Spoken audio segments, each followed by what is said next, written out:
Bonjour et bienvenue pour cette 27e étape de notre voyage à travers l'Atlas des îles abandonnées de Judith Shalansky.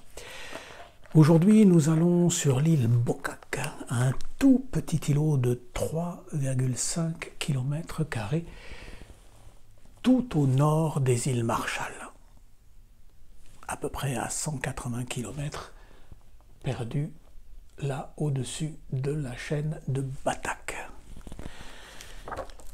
Et voici ce qu'on y a trouvé.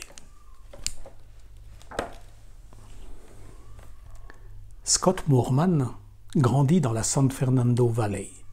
Enfant, il regarde la série télévisée Adventures in Paradise et rêve de vivre à Hawaï. En 1975, il quitte le continent et s'installe à Nahiku, sur la côte orientale de l'île Maui, où l'on vit autant l'Hawaï. Quand il fait beau, le travail attend. Comme en ce dimanche matin, du 11 février 1979. L'océan est une mer d'huile et le ciel presque sans nuages. Scott et 4 de ses amis décident de partir pêcher en mer.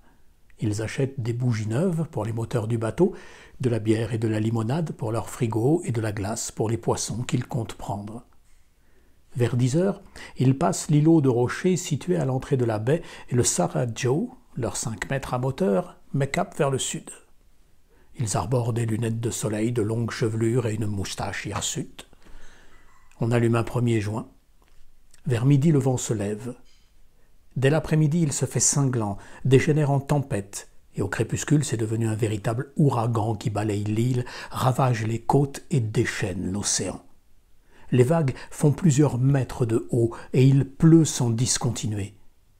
À 17 heures, le Sarah Joe est porté disparu.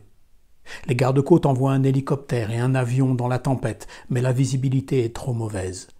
Ils continueront à ratisser la zone de recherche, les gardes-côtes sortiront en mer 5 jours d'affilée, leurs proches 1 semaine de plus.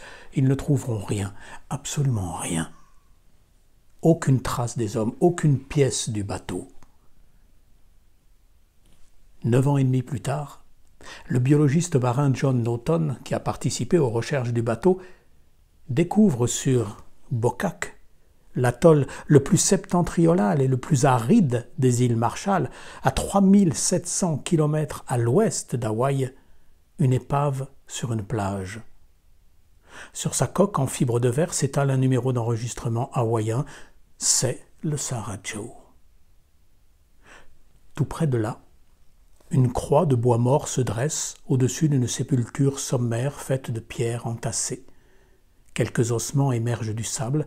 Il s'avère être la dépouille de Scott Moorman. Qui l'a enterré là? Et où les autres ont-ils disparu? Le mystère reste entier. À demain.